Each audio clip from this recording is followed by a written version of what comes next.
Opportunities in Oregon. People just don't realize how many chips are in a cell phone or driving a car. The big business of semiconductor chips has been a draw in the past, but the competitive market and the billions of dollars on the table has some companies focusing overseas. We need to reestablish the U.S. as a place for manufacturing of this product. The allure of the Pacific Northwest? Not what it used to be. Red tape, lack of land. What needs to be done to bring the jobs and money to our community? Here's the story.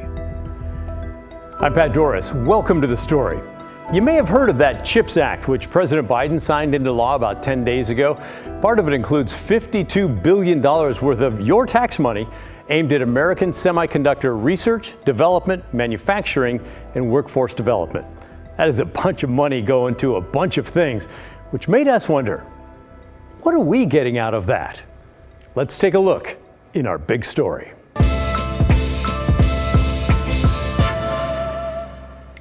In the greater Portland area, including Hillsboro and Southwest Washington and even Corvallis and beyond, the place is known as the Silicon Forest. So it stands to reason that such a big chunk of tax money is going to spur a lot of growth here, right? Yeah, it might. Something called the Oregon Semiconductor Competitiveness Task Force has been looking at opportunities and the roadblocks to more high-tech investment and growth in Oregon. Their findings? Well, good and bad. First, the good. Semiconductor research and development is Oregon's competitive advantage, and there are a lot of smart, talented people here who can do that work. But now the bad. According to the report, we need more buildable industrial land close to big cities and places where people want to live. That's one reason Intel did not even consider Oregon when it went to Ohio to build two huge new chip manufacturing facilities. We also need more incentives. Other states offer incentive packages that are both larger and more specifically tailored to the semiconductor industry than Oregon does. And Oregon's regulations are complicated and too slow. The report points out that other states offer a more streamlined approach that's more in sync with the speed of the market. Duncan Weiss here is the president of the Oregon Business Council and helped bring the task force into existence. He said it is time for Oregon to get going. We need to catch this wave, and to do that, we've got to step up. We've got, in particular, and on all fronts, research, talent, land, regulation, and tax incentives. If we put these together, we have an unbelievable opportunity to provide great jobs for Oregonians who might otherwise not have them, and to generate a lot more revenue for public services and community benefit. And frankly, to take the pride that we are one of the centers in the world that is leading in semiconductor. I mean, that is a real prize that I don't know that Oregonians understand how great we are already, and how we could really continue to be the world leader in semiconductors. So that's a lot. But bottom line, according to the task force, if we want more high-tech industry here, we need to make it a lot easier for them to come here and expand. And there is a chance of some expansion. Intel, Oregon's largest for-profit employer, hopes to tap into some of the $2 billion of the CHIPS Act money that's being set aside for something called the National Semiconductor Technology Center, according to the report. The task force report states that Intel has developed a proposal for an advanced lithography center to be located in Oregon and funded under the NSTC, which refers back to that $2 billion program I just mentioned. Okay. So that's a look at the future. But we know that some companies are looking at Oregon right now. The Oregonian is reporting that the state is courting 3 semiconductor companies that might build here. The combined investment could be as much as $8 billion. In the meantime, Washington Senator Maria Cantwell was in Camas yesterday touring the nLight company. They make high-powered semiconductor and fiber lasers. We asked how America's semiconductor industry fell behind others around the world. The industry itself has transitioned so fast. There's so much development that happened. But there was a point in which international activity really kind of stepped up their game in Korea, in Taiwan, and other places, and literally started producing manufacturing at a lower rate. Lots of incentives by their governments, and those incentives spurred even more of a concentration in some very specific areas in Asia. And we learned through COVID that we just can't rely on other countries for a critical part of our supply chain, and to have the shortages we've been having has been affecting the price of everything. Senator Cantwell helped push through the CHIPS Act. She said it is critically important the U.S. reestablish itself as a place to make semiconductor chips and to keep innovating. So the United States, with this bill and investment in science, is learning how to get more out of the chips that we do produce, which is becoming more challenging because we're asking them to do more things. We're asking them to help negotiate a driverless car. That's a lot of information and a lot of processing power. So we have to keep investing in the chip production itself, in the substrates and the technology of the development, and see how we can get more efficiency out of the chips without creating more heat and more capacity challenges. So this is something we think uniquely the United States can do, and our national labs are going to work on it, and here in Southwest Washington. So it's a huge industry and has lots of implications for lots of us. So we're going to keep talking about this. We talked about it with Oregon Senator Ron Wyden on Straight Talk with Laurel Porter. He's the co-chair of Oregon's Semiconductor Task Force, the one that I just mentioned. Here's what he said about it. You released a big report this week about how Oregon can strategize to bring in more semiconductor business into the state. What's the upshot of that report, and how is the CHIPS Act going to help Oregon? The CHIPS Act, plus what's being done at the state level, constitutes a battle plan for us to keep the good jobs we have in semiconductors, and we have one of the largest state levels of percentage of people working in this field, and they're good paying jobs, and then go get some more. And the report yesterday and my legislation that passed, I wrote the provision that provides billions of dollars for manufacturing, dovetails very nicely. One of the recommendations that was made by the state folks is to have larger plots of land available for manufacturing sites. We're already known for our research and development. Now we got to have more manufacturing to complement it. My legislation gives me a chance to work with the state on getting those additional manufacturing jobs in semiconductors in Oregon, in addition to what we're known for, which is our worldwide quality research and development. One of the big obstacles I was reading about is having land that works for these companies. How big of an obstacle is that? That's what I was touching on. The state report, talked about setting aside 2 plots of land that would be large enough for significant manufacturing. I'll be working with the state officials so that as they go forward with that, my legislation that provides billions of dollars in investment tax credits for those operations will dovetail. Now, critics say that this legislation disproportionately benefits Intel over other U.S. chip companies. What do you think? It doesn't. It benefits anybody who's going to be part of developing what we use every single day. From the time you get up in the morning till the time you go to bed at night, we use semiconductors on everything. So we'll be watching to see how all this plays out. I got to tell you, the skeptic in me suspects Oregon lawmakers will not move fast enough to lure those new manufacturing companies here, but it could be wrong. I hope I'm wrong. We'll check in on this story from time to time and let you know how it's going. Let's turn to the Oregon governor's race now, and a story that we think is definitely worth your time. It comes from Nigel Jaquist. He's one of my favorite investigative reporters. He's over at Willamette Week. 2 candidates for governor turn over their tax returns. Betsy Johnson declines.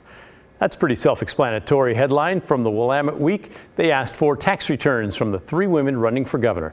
Tina Kotek, Christine Drazen provided them. Betsy Johnson, no, not so much. It's a break from the norm in Oregon. Candidates in the past 2 races for governor did share their taxes with the press. You may be asking, well, why should I care? And experts say it's all about reassuring the public that the candidate does not have a conflict of interest if they're elected to the state's highest office. The tax returns obtained by Willamette Week from Kotek and Drazen show their families rely almost entirely on their paychecks, around $107,000 a year for Kotek and her wife, around $375,000 a year for Drazen and her husband, according to Willamette Week. Neither reported any significant investments. But that's not the case for Johnson. Willamette Week looked at a statement of economic interest from 2021 that's required of many public officials. Johnson is part of a wealthy Central Oregon timber family. That form shows Johnson's husband has ownership stake in 5 different companies and that she has trusts and a large investment portfolio of stocks, and some of them have legislative interests right here in Oregon. That includes an oil transportation company called Global Partners, which has a terminal in Johnson's former Senate district. Willamette Week reports that the company has given Johnson's campaign $160,000, but without her tax returns, we don't know how much income she's received from the company stock. Johnson's campaign gives a simple reason for why she chose not to release her returns. It's privacy, they say. They say, quote, Betsy has always filled out the required financial disclosure forms to the legislature and will continue to do so as governor. That is the sum total of the public's interest. Betsy believes that whether you are voting for governor or running for governor, you continue to have a constitutional right to privacy, which most people value. Okay. So what do you think about this? Should candidates be required to release tax returns to the public, or should their money stay private? Let us know what you think by sending me an email. The address is thestory@kgw.com, or leave a voicemail, 503-226-5090. The school year is fast approaching, with districts across the nation scrambling to find staffing and desperately trying to keep the teachers they already have. We're able to allocate $78 million to go out to the different districts for short-term strategies. We'll tell you what else local lawmakers are doing to tackle the crisis before the new school year starts, when The Story returns.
Welcome back. Keep sending your questions and comments to thestory@kgw.com. We really do want to hear from you. We love it when it's an interactive dialogue and conversation.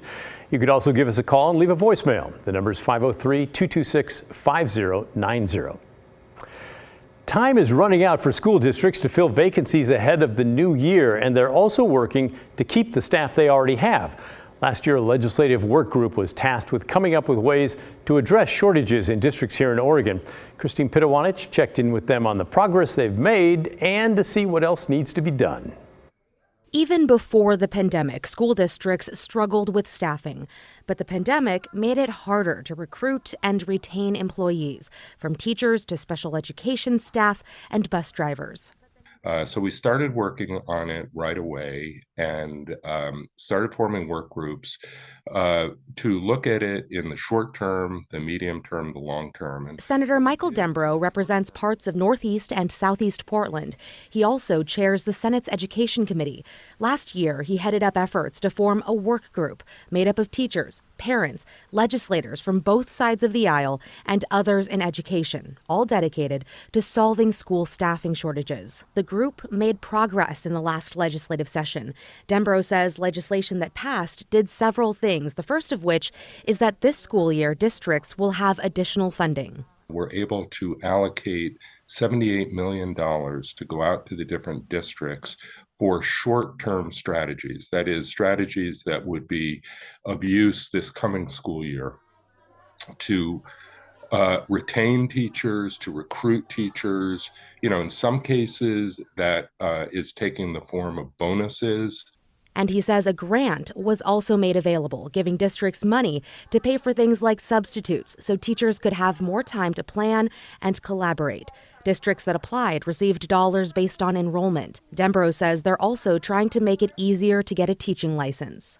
Not in terms of the standards, but in terms of streamlining the process, giving the Teachers Standards Practices Commission, which oversees licensure, some more staff to be able to help people navigate through the process. And underway right now is research looking into staffing levels statewide. We have 197 different school districts. And the state as a whole doesn't really have a clear sense of what the staffing needs are on the ground at the individual levels. The hope is that data will inform legislation Dembrow plans to introduce in the next session starting in February. In Salem, Christine Pitawanich, KGW News. Dembrow also wants to see legislation passed to allow Oregon to join a national licensing group to make it easier for teachers coming from out of state to get a license and teach here. Still ahead, have you ever thought about what you would do if a shootout happened right in front of you? I mean, hopefully not, but maybe you have. Up next, we're hearing from a man who was taken hostage in Southeast Portland after a shootout with police, how he ended up being called a hero, when the story returns.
We've talked a lot on this show about how hard it is to get dangerous, violent people with mental health issues into treatment, sometimes against their will. It's very hard. Tonight, another example of that. A man is charged with hitting a stranger, a woman, in the back of the head with a bowling ball-sized rock shortly after leaving a mental health center. Today, he was in court. Blair Best has our story. The man in question is Dwayne Anthony Simpson. Police say he was released from a mental health clinic before he allegedly hit a woman in the back of the head with a 34-pound rock. Now, police say this attack was random, but it's not the first time that they've dealt with Simpson and his mental health. Court documents dating back to last month show 911 calls where he was threatening to attack women. Matter page 2, line 3, Simpson, Dwayne Simpson. Dwayne Anthony Simpson appeared in court today for allegedly assaulting a woman after being released from a mental health clinic. Okay, Mr. Simpson, you're going to get a copy of your paperwork with all of your future court dates, okay? On August 9th, multiple Portland police officers were called to the area outside the Unity Center for Behavioral Health in Northeast Portland. According to court documents, police found a woman covered in blood and her head bandaged. She told police she had been leaning against a building and saw Simpson pacing back and forth.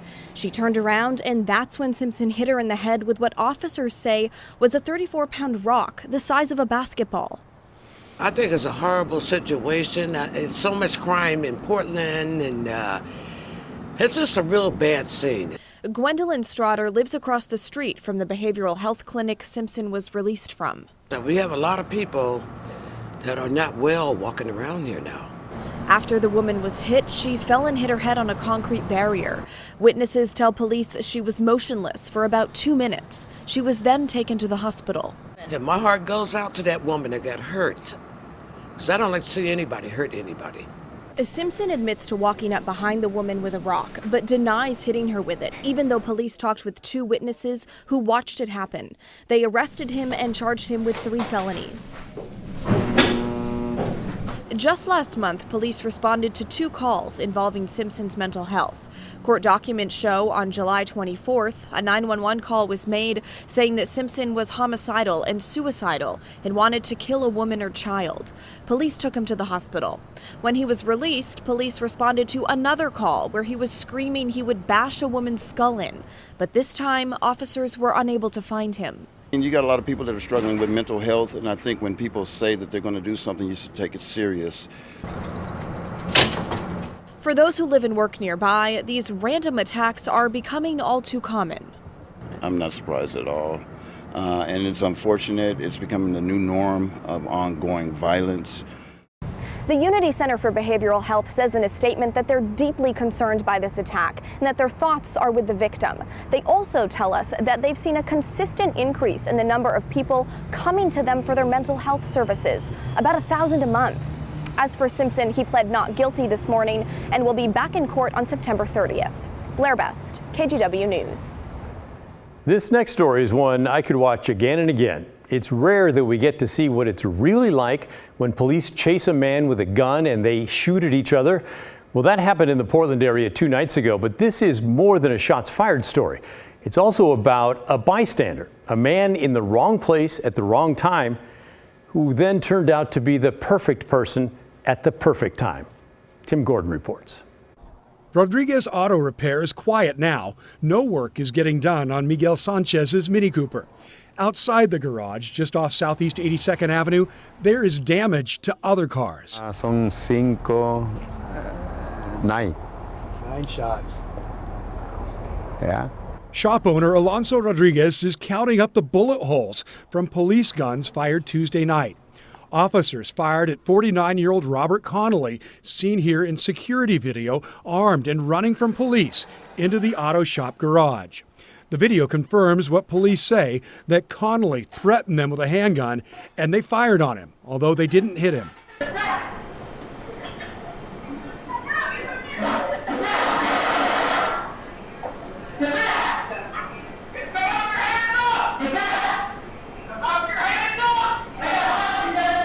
Fortunately, shop owner Rodriguez and a friend were able to escape the garage to safety.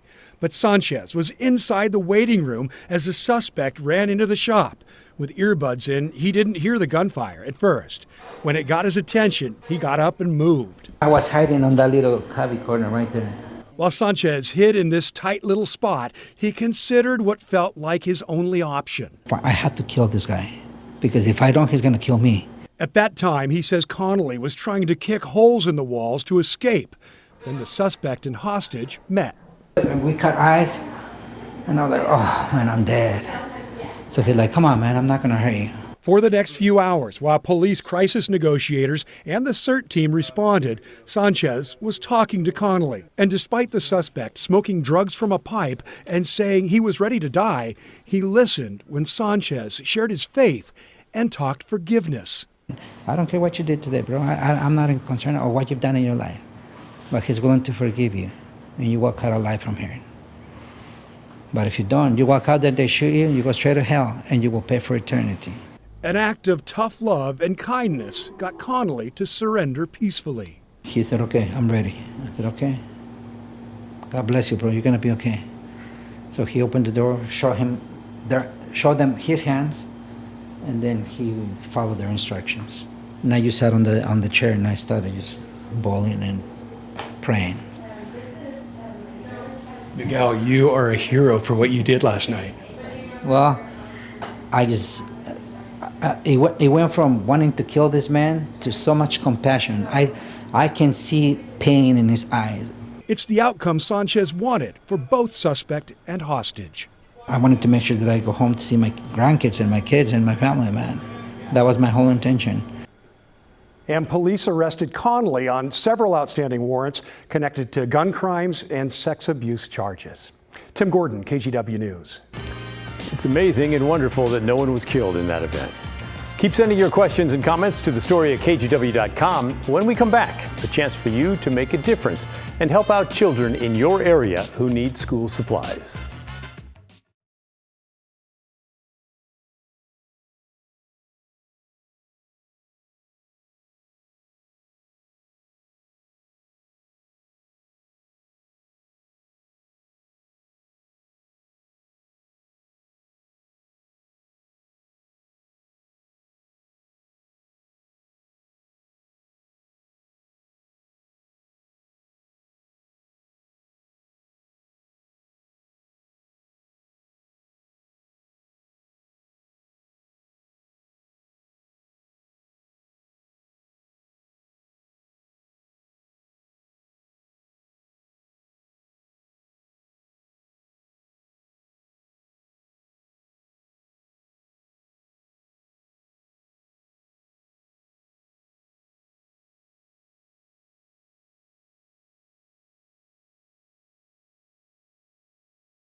Our Hey Help campaign for the next couple of weeks is the KGW School Supply Drive. We're trying to raise enough money and supplies for more than 15,000 kids. And one of the best and easiest ways you can help is to give online. You can do that right now, in fact. Grab your phone, aim your camera at the QR code there on your screen, and then donate on our website. There's a list of collection partners in your area where you can give in person if you'd rather do it that way. And if you don't have your phone right now, just remember kgw.com/school. And we're going to start something that we've done every once in a while. I'm going to go through a couple of viewer emails here just to get your input, and because we do care. Dennis, talking about semiconductors, says Oregon has been anti-business for a few decades now. Don't expect Oregon to make expanding high-tech priority anytime soon. All right, well, thanks for your input there, Dennis. Also, Pat, talking about tax disclosures, let them keep their personal taxes private. We're not interested in their private business. We're interested in what they're going to do for Oregon. All right, thank you, Pat. And then Beverly. Betsy's taxes would show if she has any conflicts of interest. Claiming that it's a matter of privacy is a cover-up to keep conflicts hidden from the public. How can she serve us if she hides important information from us? So, when we tell you that we see your emails and we're going to share them on the air, we mean it. Thanks for all your input. And thanks for watching. That's the end of our show. Remember, the story, our story, well, that never ends. I'll see you tomorrow.